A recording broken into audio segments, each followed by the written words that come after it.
Hello my dear students, आज हम लोग क्लास 10 के भारतीय भवन का फिजिक्स का चैप्टर नंबर 4 विद्युत धारा के अंतर्गत आवेशों का प्रवाह पढ़ेंगे। ठीक है, इसके पिछले वीडियो में हम लोग विभवांतर तक कंप्लीट कर चुके हैं। यदि वो वीडियो आप लोग नहीं देखे हो तो मेरा वीडियो के डिस्क्रिप्शन में उसका लिंक है, वहां से आप लोग देख सकते हैं। ठीक है, तो यहाँ पर दिया है क्या कि आवेशों का प्रवाह, यानी कि आवेश का प्रवाह कैसे होता है।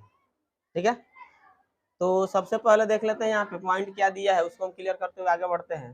कह रहा है कि धन आवेश उच्च विभव से निम्न विभव की ओर गतिशील होगा।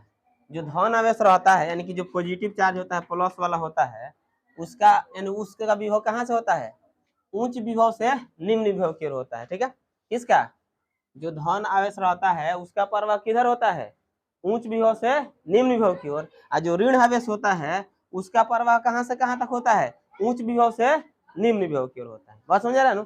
ये तो ध्यान रखना है कि आवेशों का प्रवाह में हमको 2 ही पॉइंट जानना है। 2 पॉइंट अगर अच्छा समझ गए तो क्लियर हो जाएगा। ठीक है, लिखेंगे धन आवेश उच्च विभव से निम्न विभव की ओर गतिशील होगा, और इसके विपरीत एक ऋण आवेश निम्न विभव से उच्च विभव की ओर गतिशील होगा। समझ में आ गया ना।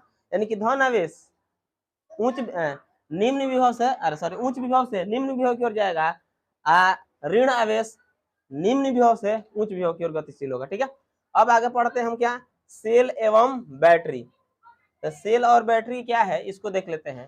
तो कह रहा है किसी चालक के दोनों सिरों के बीच विभवांतर बनाए रखने की एक सरल विधि यह है कि उसे किसी सेल या बैटरी के ध्रुवों के बीच जोड़ दिया जाए। यह क्वेश्चन हमसे पूछा भी जाता है, किसी चालक के बीच हम विभवांतर को किस प्रकार बनाए रख सकते हैं।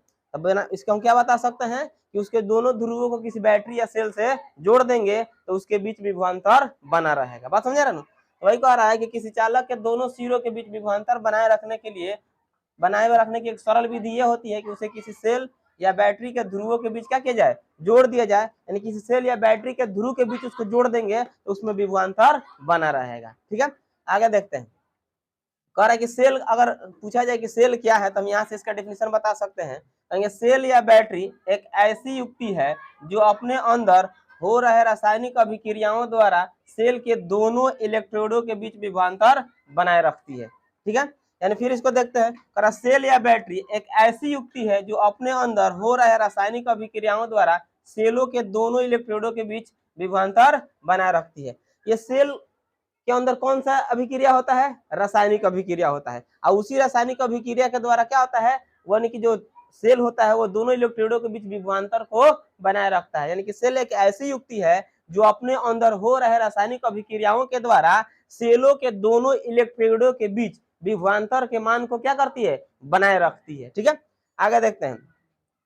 अब कह रहा इटली के वैज्ञानिक अलेसांद्रो वोल्टा ने सर्वप्रथम 1796 में एक सेल सरल स्रोत का आविष्कार किया जिसमें विद्युत धारा लगातार मिल सके, अतः उनके सम्मान में इसका नाम वोल्टिया सेल रखा गया। ठीक है, अब देखते हैं कि जो अगर पूछा जाए कि जो सेल है उसका आविष्कार सबसे पहले किसने किया था, तो अलेसांद्रो वोल्टा ने कब किया था, तो 1796 ईस्वी में किया था। शुष्क सेल, यानी कि शुष्क सेल का आविष्कार किया जिससे कि बिजली नहीं रहने के बावजूद भी हमको लगातार उससे धारा की प्राप्ति होती रहेगी। ठीक है, और उन्हीं के नाम के सम्मान में उसका नाम क्या रखा गया, वोल्टिया सेल रखा गया। बात समझ रहे ना। तो पूछा भी जा सकता है कि जो वोल्टिया सेल है उसका आविष्कार किसने किया था, तो अलेसांद्रो वोल्टा ने किया था। कब किया था, 1796 ईस्वी में किया था। ठीक है, तो ये ध्यान रखना है। अब देख लो क्या इसका आगे देखते अगला पॉइंट कर, आजकल हम टॉर्च, ट्रांजिस्टर आदि में जिन शुष्क सेलों का उपयोग करते हैं वो वोल्टिया सेल का संशोधित रूप है। जैसे कि मान लेते हैं टॉर्च में जो बैटरी लगता है, ट्रांजिस्टर वगैरह में जो बैटरी लगता है वो कौन सा बैटरी है, यानी कि इसी का संशोधित रूप है। जो वोल्टिया सेल है इसी का संशोधित रूप में, यानी कि इसके रूप में परिवर्तन करके उसके उपयोग लायक उसको क्या किया गया है, बना दिया गया है। बात समझ में आ रहा है। अब चलते हैं अगला पॉइंट देखते हैं। विद्युत धारा के स्रोत जैसे सेल, बैटरी, यानी कि विद्युत धारा का स्रोत का मतलब क्या, ऐसा स्रोत जिससे हमको विद्युत धारा की प्राप्ति होती हो। तो वही कह रहा है कि विद्युत धारा का स्रोत जैसे सेल, बैटरी इत्यादि तार में विद्यमान इलेक्ट्रॉनों को एक निश्चित दिशा में गति प्रदान करते हैं, उन्हें उत्पन्न नहीं करते हैं। अब देख लेते हैं। कह रहा है कि जैसे कि विद्युत धारा के जो स्रोत हैं वह तार में जो इलेक्ट्रॉन रहते हैं उसको क्या करता है, एक मतलब उसका दिशा निर्धारण करता है, किधर जाना है किधर नहीं जाना है। अब कहा जाए कि वो उसमें इलेक्ट्रॉन का उत्पन्न करता है तो ऐसा गलत है, वो उसमें इलेक्ट्रॉन का उत्पन्न नहीं करता है, उसका सिर्फ एक दिशा निर्धारण करता है और उस दिशा में जाने के लिए उसको गति देता है, इधर जाओ। बात समझ रहे ना। अब देखते हैं अगला पॉइंट, इस प्रकार के स्रोत में रासायनिक अभिक्रियाओं द्वारा रासायनिक ऊर्जा का विद्युत ऊर्जा में रूपांतरण मात्र होता है। तो जैसे कि मान लेते हैं ये जो विद्युत स्रोत है, विद्युत धारा के जो स्रोत है, तो इस प्रकार के स्रोत में क्या होता है, रासायनिक अभिक्रिया होती है और रासायनिक अभिक्रिया के द्वारा रासायनिक ऊर्जा उत्पन्न होता है और रासायनिक ऊर्जा को क्या किया जाता है, विद्युत ऊर्जा में बदल दिया जाता है। देखता है लोग, यानी कि बैटरी में कौन सी अभिक्रिया होती है, रासायनिक अभिक्रिया। कौन सा ऊर्जा रहता है, रासायनिक ऊर्जा, और उसको किस रूप में बदला जाता है, विद्युत ऊर्जा में बदल दिया जाता है। ठीक है, ये बैटरी का सिंबल है, यहाँ पर देख सकता है लोग, ये होता है धन ध्रुव और ये होता है ऋण ध्रुव। बात समझ रहे ना। अब यहाँ पर देखा ये सिंबल है, बैटरी का सिंबल है ये, यानी कि सेल का क्या है, एक सिंबल है। यहाँ पर हम देख सकते हैं जो बड़ा लाइन है उसको हम क्या कहते हैं, धन ध्रुव, और जो छोटा लाइन है उसको क्या कहता है, ऋण ध्रुव कहा जाता है। यह सेल का सिंबल है, यानी कि उसका संकेत है। अब देख लेते हैं यहाँ पर उस पॉइंट को भी लिखा भी गया है, करेगी बड़ी रेखा सेल के धन ध्रुव तथा छोटी रेखा ऋण ध्रुव को दर्शाता है। यानी कि जो बड़ी वाला रेखा दिखाई दे रहा है ना, तो इसको हम प्लस यानी कि धन ध्रुव कहते हैं, और जो छोटी वाला रेखा उसको माइनस यानी क्या कहता है, ऋण ध्रुव कहा जाता है। कहीं कहीं ऐसा लिखा भी नहीं लिखा रहेगा तब हम समझ जाएंगे, लाइन बड़ा छोटा देखकर, समझ आ रहा है ना।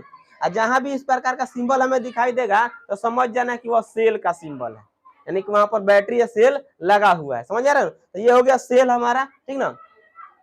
अब देखो पहले मिलता था निपो कर बैटरी, अब तो कहाँ आ रहा है, मतलब बैटरी के लिए रेडीमेड आ रहा है ना, तो वही यहाँ पर सेल है। अब देख लेते हैं अगला पॉइंट, कह रहा है कि अब जैसे कि सेल को जो कभी कभी क्या होता है कि एक सेल से हमारा काम नहीं चलता, टॉर्च वगैरह में देखा जाता है कि एक सेल लगाते हैं तो नहीं जलता है, तो उसमें 3-4 लगा रहता है ना, यानी कि एक सेल फिर सेल लगा के उसको जोड़ दिया जाता है, इसका समूहन कहा जाता है उसको। ठीक है, यानी कि जो सेलों का समूहन होता है, यानी कि सेलों को एक साथ जोड़ दिया जाता है और उस प्रकार जो प्राप्त होता है उसको हम क्या कहते हैं, बैटरी कहते हैं। क्या कहा जाता है, बैटरी। तो वही कह रहा है कि सेलों का समूहित व्यवस्था को ही बैटरी कहा जाता है। बैटरी किसे कहते हैं, जो सेलों को मतलब एक से ज्यादा सेल क्या किया जाए, जोड़ दिया जाए, और उसके जोड़ने से जो व्यवस्था प्राप्त होती है उसको हम क्या कहते हैं, बैटरी कहते हैं। अब यह ध्यान रखना है कि जब भी इनका समूहन हम बनाएंगे तो देख लेगा लो, इसका माइनस इसका प्लस, फिर इसका माइनस इसका प्लस, अभी ना प्लस प्लस में जोड़ दे माइनस माइनस जोड़ दे तो समूहन नहीं होगा।